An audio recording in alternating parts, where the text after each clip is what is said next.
Our first diva tonight is Ellen Orchid. She's been seen on Saturday Night Live, Oprah's Funniest Viewers, and The View.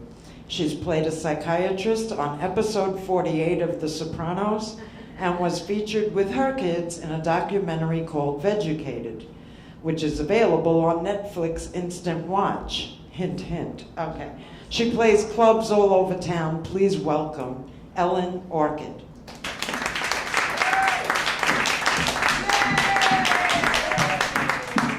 Mindy, thank you. Welcome, everybody. How are you tonight? Good. Thanks for coming out to the Divorce Divas of Comedy. As they say in Star Wars, may divorce be with you. Today you're going to see 4 comedians who have been divorced and found the laughter and learned to laugh and love in that process. Now, do we have any divorced people in the audience today? Woohoo! Oh, wow. Woohoo! Yeah. Yes. Okay. Anybody thinking about divorce? Anybody who wished they had divorced? Very good. Welcome. Thanks for coming out tonight. My name is Ellen Orchid. I've been divorced 17 years. I guess you could say it's working. I don't have a failed marriage. I have a successful divorce. My ex and I, we look at each other. We know we would divorce each other all over again. Every year I celebrate the anniversary of my divorce. I watch our wedding video backwards. I really recommend this to those of you divorced. It's very therapeutic, you know? It's like an undoing. First you see the bouquet fly into my hands. We take the rings off. We look at each other and say, do I? Very therapeutic. I prefer the term certified pre-owned instead of divorced. That works for me. And I'll tell you, they say 50% of marriages end in divorce these days, so there you go. I'm right on schedule. I thought it would be fun to talk about the history of divorce. I looked it up before the show today, and it's quite fascinating. The word divorce comes from the Latin de, meaning apart, and vertere, which means to turn away from. And the first divorce was, anyone want to guess? 1750 BC. BC, I guess that's before counseling.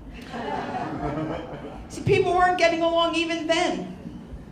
1750 BC in Middle East, the Code of Hammurabi, this king Hammurabi created 262 laws, and one of them, engraved on stone, I guess that's where the phrase written in stone comes from, was a divorce law.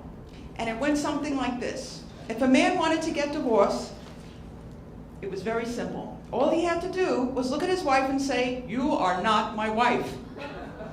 It's pretty simple, right? Then he just paid a little penalty or fee, gave her back her dowry, her goats and sheep or whatever, and that was it. He could go on his merry way. If a woman wanted to get divorced, she had to write out a long letter explaining her reasons and making a request to the court. And this was made more difficult by the fact that women were not taught to read and write. So that was a long process, if you know what I mean. The next divorce in history we read about 1450 AD in France, then Germany, Spain, and Italy. Germany, Spain, Italy, and then Ireland was the last of those countries. You know when Ireland passed the divorce law? 1997.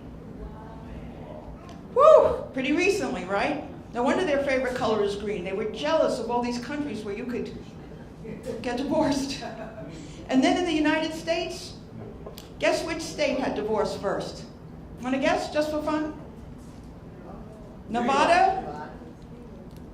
New York, California? No. Maryland. I guess someone got crabs. Then Pennsylvania. But even then, all through the 20th century, it was really hard to get a divorce. You had to prove that there was adultery or abuse. Not only was this very embarrassing to talk about in front of the court, it was hard to prove. And so people were lying. They were just lying to get out of a marriage. And finally, the people in power wised up, and finally, 1967, California passed the no-fault divorce. Yay! Finally, you could get out of jail. Yeah, divorce, what can I say? Marriages are hard, relationships are challenging. We all know this, right? But they're so worth it because you fall in love. You fall in love and there's a courtship. But that ship is headed right to court. That's what I learned in the process. And it's a contract. It is a legal contract. Easy to get into and not so easy to get out of, right? For better, for worse, richer or poorer, sickness and health. I wanted better, richer, and health. I'm sure that's what I circled. What other contract would you sign where you agree to contradictory terms? Do you know what I'm talking about? That's ridiculous, and yet we do it all the time. If you got a job, would you sign a contract where you would be the CEO or the janitor? We'll see how it goes. You get 4 weeks vacation or 4 minutes vacation. Take a shot. Yeah, the whole thing is really ridiculous when you think about it. But we do it, and I'd get married again if I found the right person. We'll see. Meanwhile, I'm dating. Dating this time around isn't so easy. There are all kinds of new things like friends with benefits. What is this? I hope it's health benefits. Dental. Could use a break, you know? And now they have these things where you meet for coffee or meet for a drink. In the olden days, you would meet and have a meal. You know, if I'm going to crawl out of the fetal position and shave my legs, buy me your freaking meal. Make an investment. That's how I see it. I don't know. And I've changed too. In the olden days, I wouldn't date a guy with tattoos, but now I look at a guy with tattoos and I think, here's someone who could tolerate a lot of pain.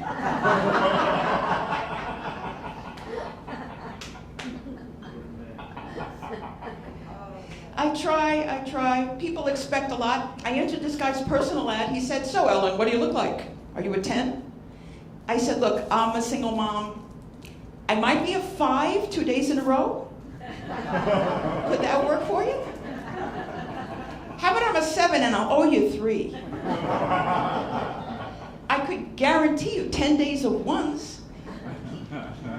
Yeah. It gets lonely. I went to a dentist just to hear a man say, open wide. You do what you have to do, my friends. You do. You know what I'm talking about. I went out with this guy. He boasted to me that he scored very high on the autism scale.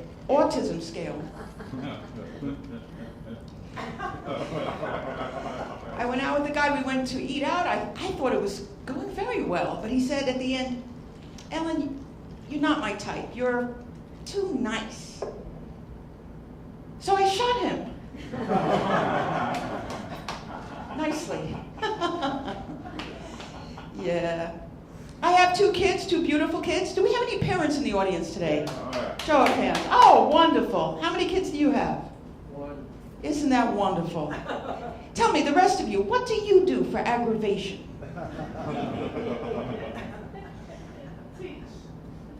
Teach? Very good. I'll tell you, these are great kids, but it's a tough job. The hours are terrible. My sister says, Ellen, stop complaining. You blink and they're in college. I tried that. I blinked. I got nothing. And it gets lonely at home. My daughter's on Facebook all the time. My son's on Xbox all the time. And I'm on Xanax all the time. And they get so much homework. This homework thing is ridiculous. They take their books in these luggage carriers on wheels. They look like little flight attendants. I don't know whether, when I drop them off, I don't know whether to say, have fun in school or have a nice flight. so much homework. But I'll tell you, I'm doing much better in the 10th grade this time around. I'm finally getting the hang of this algebra thing. I got a B+ on our book report on Martin Luther King. We did a science fair project. This year we did what wine helps mom pass out faster. And my ex, he helps me co-parent. He's a good man, but we just didn't make a go of it. I'll tell you what happened in our marriage, if you don't mind. Because marriages go wrong in all kinds of crazy ways. I'll tell you what happened. When I met my ex, when I first met him, he was a little portly. But after 2 years in the marriage, he started eating, binging. He said, food is my drug. I said, couldn't you try crack? You lose weight. He ate and ate. It was terrible. I don't know if it was stress or he wanted out. I don't know what it was. When we first went together, I was his better half. After 2 years, it was more like I was a fifth. He said, Ellen, you don't understand. I can't tell when I'm full. I said, you're full. You're full. Look at yourself. You're full. He said, you don't understand. If I don't eat, I get the shakes. Yeah, vanilla shakes, chocolate shakes, banana shakes, strawberry shakes. He would eat his food and my food too. It was crazy. I felt so violated. We got separate fridges. One day he went out to get a computer. He wanted a laptop. I said, first you need a lap. I know, I was mean, I'm sorry. But nothing worked, absolutely nothing worked. He got intensely involved with other women. Betty Crocker, Mrs. Paul, Aunt Jemima, Little Debbie, even Ben and Jerry. So it was clear I had to get out of the marriage, right? We had no argument, we split everything in half. After the divorce, we signed the papers and then we went out to eat. Then there was another problem that emerged. Papers are signed. 6 months later, he still hasn't moved out. Unbelievable. And then I remembered, he's allergic to cats. And I went to the vet and I adopted 2 cats and I named them Get The and Hell Out. And I would feed them and it would be like, Get the hell out. Get the hell out. He was gone in 24 hours. Yay! Yay. You do what you have to do, right? Life is quite a struggle. It really is. But I say never give up. We still look for love, right? I'm getting on all these online dating sites. I'm on everything. I'm on JDate, eHarmony, OkCupid. I tell you, I call them J-Don't, eAgony, and OkStupid. It is rough out there, I'll tell you. You can spend all this money and all this time and still not meet anybody. I don't understand the profiles, the pictures that these guys put up. First of all, if you're on a dating site, why would you have a baseball cap down low and big sunglasses? Are you in the witness protection program? Is that the idea? And the things that people write, under income, a lot of guys write, we'll tell you later. That's not a good sign. I'll meet you later. Much later. Yeah, well, the kids are doing great. Thank God for that. They want everything their friends have, everything. My daughter says, Mom, I gotta have the iPhone. I gotta have the iPhone. I said, I bought you a cell phone, a digital camera, an iPod. How about a rubber band? Yeah. Well, sometimes I go on Craigslist to find people. Has anyone tried Craigslist? Really? That's crazy, right? There was one ad I saw this morning. I couldn't believe it. This guy says, masculine dominator. I will treat you like the slut rag doll you are. Horrible, right? And then the last paragraph says, must write a classy, thoughtful note. I don't think so. I don't think so. There are guys that want to clean your apartment or play with your feet. This is craziness. I don't want that. Yeah, it's lonely. Sometimes I go to the post office just to watch men lick stamps. If I want to see tongue, I go to the deli. Lonely, lonely, lonely. Yeah. Well, anyway, you've been a lovely audience. I want to bring up our next comedian, if I may. Mindy Matajasevic. Her comedy, with just a few bleeps, was aired on the feminist radio show Joy of Resistance. She is gratefully divorced.